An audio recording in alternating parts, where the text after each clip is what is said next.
On September the 9th, President Biden told the American people that he was losing patience with them and they need to get vaccinated right now. He laid down a series of executive orders on federal employees, on federal contractors, on companies that had individuals that had 100 employees or more, on individuals that worked in any healthcare related, anything that dealt with Medicare or Medicaid. It reached out to millions of people. He set a date that was within 3 months, knowing full well it would take months to actually write the rule, and it would create chaos across the country as everyone tried to figure out how to do this mandate. I fully believe that was the purpose of setting a close deadline, was because it had that much chaos in the country dealing with the vaccine mandates. Well, mission accomplished. It has created chaos across our economy and across lots of families. What is the situation right now in America dealing with COVID? We're on the backside of our second peak. We've seen hundreds of thousands of people lose their lives to COVID. We've seen hospitals fill, get back to order, fill again, get back to order. But in the meantime, 3 vaccines have been developed, multiple different treatments have been developed, a multitude of tests have been developed, which has been the primary issue that we have every year with the flu. We don't panic every year on the flu because we have testing, we have treatment, we have vaccines. We now have, for COVID, testing, treatments, and vaccines. This becomes much more manageable. In the meantime, right at 80% of all Americans who are 12 years old or over have already had at least 1 dose of one of the vaccines. Let me run that past you again.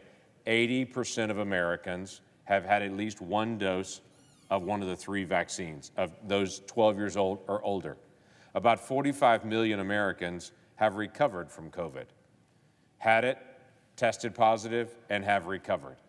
The vast majority of Americans, by far, like not even close, the vast majority of Americans have been vaccinated or have recovered from COVID or both. But is the administration okay with that? No, they're not. The administration has laid down their own law to say if Americans do not get the vaccine, those 20% left that haven't got the vaccine, they're 12 years old or older, if they don't get the vaccine, this administration is going to find some way for them to lose their job, which for many people will also mean lose their insurance, lose their pension, and sometimes lose their home. But the president's response is, I don't care. Go get the shot. That's what I want you to do. Well, Mr. President, mission accomplished. Let me tell you a story of an individual that works in the eastern part of my state, who works for one of those companies that's 100 people or more. He didn't want to have the vaccine. The reason's not even important. But he said he didn't want to take the vaccine. So what happened in his company of 100 or more? They fired him a couple of weeks ago. You're welcome, Mr. President. Thanks for firing him. Oh, it gets better. He lost his house because he couldn't pay the mortgage, and this adult man has now moved in with his family while he tries to figure out what happens next for him. You know why? Because the president said he was losing patience, and he didn't care if this guy lost his house, lost his job, lost his insurance. The president was just saying, go get it, or else. Well, thanks. Right before Thanksgiving, he's experiencing the or else. One of my constituents' husband is facing termination. He's from another one of those large companies. He's worked for them for 30 years. He has secret clearance from the DOD, and his doctor gave him an exemption because his cardiac numbers fluctuate so much, and he is one of those high-risk individuals for blood clots, which can be a side effect of the vaccines. So his doctor has encouraged him not to take the vaccine. So he went into his job, he asked for the exemption, the medical exemption, and he was given 2 forms to sign. The first of the forms said he had to agree to take the vaccination or he would lose his job. The second form agreed that if he took the vaccination, he would not sue the company if he had a negative reaction. So here's a man who has to choose between taking the vaccine, knowing that his doctor has told him not to do it, and if he does take it, if he has a negative reaction, the company wants to be held harmless for it, and he's got to sign a document saying the company will be held harmless for it, or lose his job. Do you know why? Because President Biden said he was losing patience. So this family gets to sit around over Thanksgiving not talking about football, but talking about whether he's going to lose his job or possibly have a blood clot in the hospital. Which would you like to have that conversation on over Thanksgiving? There's a company that does electrical engineering that also has one of those federal contracts they talk about. Though some of the employees don't do the federal contracting, they work for other issues. 50 people of the 250 in the company have said they don't want to take the vaccine, and so they're in the process of losing their jobs. And that company will not be able to fulfill its federal contract because hiring 50 more electricians is not that simple right now with the economy that we're currently in.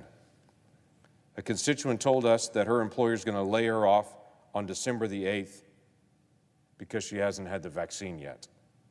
So she will spend Thanksgiving discussing this with her family as she approaches the time where she's about to be laid off. She works in one of those companies that has a federal contract. She reached out to her primary care doctor, who is at the VA, by the way, and the VA instructed her that they're not writing exemptions for medical exemptions. She's on her own. Why? Because the president's losing patience, and he's decided he's going to throw all of these families in chaos, or they're going to lose their job because he said so. Why have I been fighting this mandate since September the 9th when the president actually announced it? Because it was obvious to me what was coming. It was this. Everyone could see it, apparently, but the White House. Americans are stubborn people. That's what's made us the most prosperous, freest people in the world. We're entrepreneurs. We take risks. We understand the consequences for our risk, but we also go do because we can. We're Americans. And now the President of the United States has announced, I don't care. You're going to get this or else. So what's the real effect of this? All of this chaos? Oh, this is just part of it. There's a whole lot more. How about the EMS folks that are in rural Oklahoma that are having a hard time actually keeping some of their drivers and folks in because they've chosen not to take the vaccine? What happens in 3 weeks from now when people get sick at their house or have a heart attack and EMS can't respond because those folks got fired from their jobs because the president said, I'm losing patients? What happens? I'll tell you what happens. People will die. Other families are going to struggle through this process as they're figuring out where they're going to work because they've lost their career because the president said, I've lost patience with you. Tell me this. For the person that's the JAG officer in the military, works in the National Guard, and for whatever reason, whether it's a religious accommodation, medical accommodation, whatever it may be, they choose not to take this vaccine. When they get a dishonorable discharge, what happens to them? They lose their law license, is what happens to them. They're disbarred, and they're no longer practicing their profession. What happens to the state trooper in Oklahoma that also serves on our National Guard? When they get dishonorably discharged, they don't just lose their military career, they lose their civilian career. What happens to the nurse or the doctor that serves with the National Guard? When they get drummed out, what happens? They lose their military career and their civilian career. That's what happens. Do you know why? Because the president decided he was losing patience with the American people, and they have to do what he says to do, not what they want to do. That's why all this chaos is happening. I heard from a constituent 28 years of federal service. 28 years of federal service. I'm not going to give the administration that they work in, but they work behind the scenes in an exceptionally important, exceptionally difficult task, serving their neighbors as a federal employee. She doesn't want to retire, but she doesn't want to take this vaccine either. So you know what she's doing? She's retiring. And what's going to happen in this agency in Oklahoma when they lose this cornerstone person at this agency? They will struggle to figure out what she did, how she did it. And people in Oklahoma will get less help in that agency because a long-term, vital civil servant is about to get run out of civil servants because President Biden decided he lost patience with her. That wasn't in her civil service contract. That was never negotiated with any of the collective bargaining rights agreements. Never. There is no addition in any collective bargaining rights agreements for federal employees that they have to get a vaccine mandate if the president decides that they do. But he decided, that is, President Biden decided, that he was going to take this on. And so she is going to be discussing over Thanksgiving what she's going to do post-retirement, wishing that she could stay a little longer to be able to build up a few more years, and thought she was going to be able to, but instead she got ran out because she and the president had a difference of opinion about a brand new vaccine. Now, I've said to this group before several times, and I'll say it again. I've had the vaccine. I encourage others to take the vaccine. 80% of Americans who are 12 years old or older have had the vaccine. There are plenty of Americans that have had the vaccine, that support the vaccine, but do not want their next door neighbor to get fired because they disagree on the vaccine. In fact, I don't know a lot of people that do, though I've met some that are just that heartless to be able to say, I don't care what you think, I want to feel better, forcing you to go get the vaccine. I've met some of those folks, but I don't meet many of them. Most of them say, I freely made the decision. They should be able to freely make the decision as well. But apparently that's not where the president is, and unfortunately, that's not where some of my Democratic colleagues are. Because multiple times we have brought an end to the vaccine mandates to multiple committees in multiple places over the last several months, and it gets knocked down every time.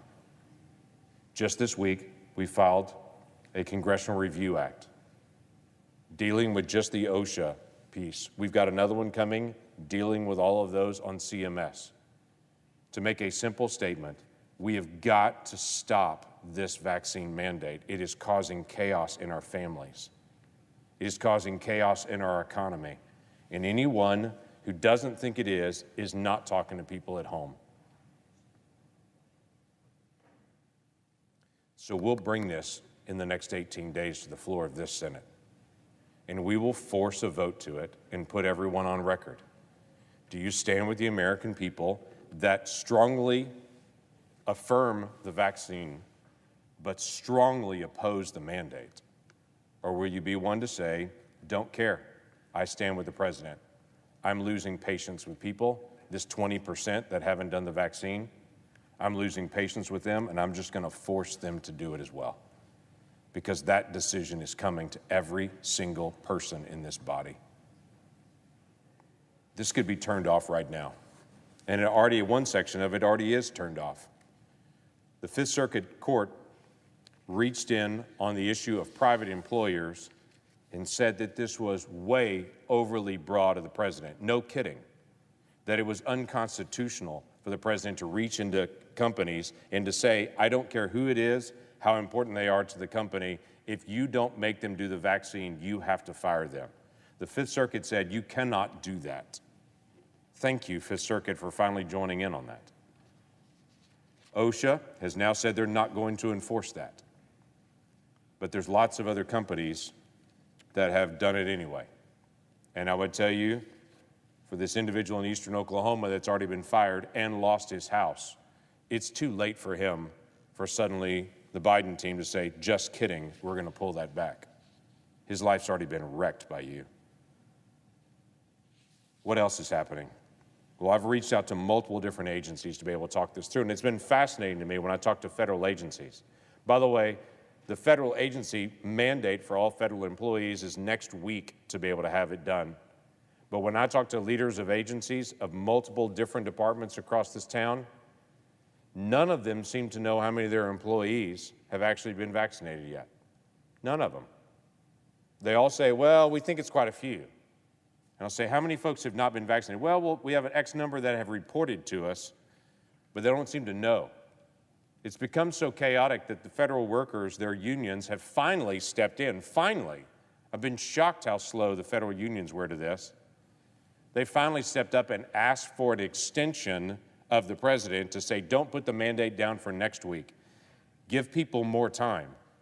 Because literally people are sitting around over Thanksgiving deciding whether they're going to keep their job or not.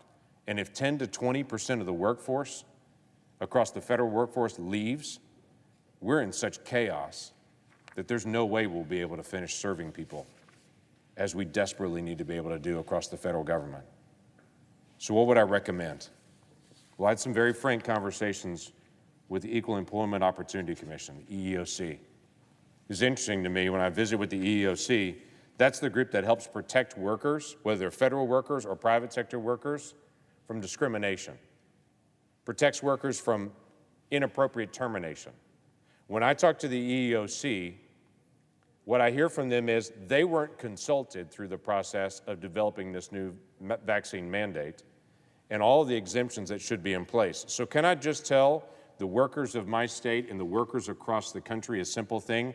If your employer will not accept your religious accommodation that you put in, or your medical exemption that you put in, if they do not accept those, you need to go to the EEOC and file a complaint. Because the EEOC has rules about termination that are inappropriate termination.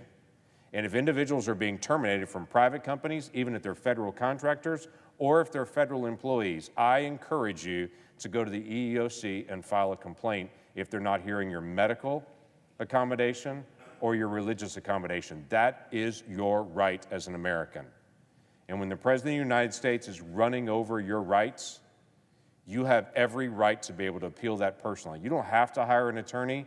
You can file that complaint on your own to be able to make sure that your employer knows that you're filing an EEOC complaint against them for inappropriate termination for not accepting your medical exemption and your religious accommodation. Interestingly enough, when I approached the Office of Management and Budget a month ago about how they're going to handle religious accommodation, they said it is not the business of federal workers to decide individuals' faith. We're just going to accept that. But when the document came out, there is a 6-part test whether you are religious enough to be able to turn down the vaccine. They literally create a 6-part test that every supervisor can go through and check to determine if you're religious enough to be able to turn this down. This would be the first time that I know of that the federal government has actually reached into an entity, to individuals, and said, we're going to decide for you how religious you are. That's how crazy this has become. I encourage you again, if individuals have said you're not religious enough to be able to ask for this accommodation, go to the EEOC, file a complaint against your employer, whether that be a federal agency, whether it be a private entity, and make sure that they're well aware of what's going on. Now, if you work in a federal agency, you've got an initial appeals process that actually goes through. Go through that process.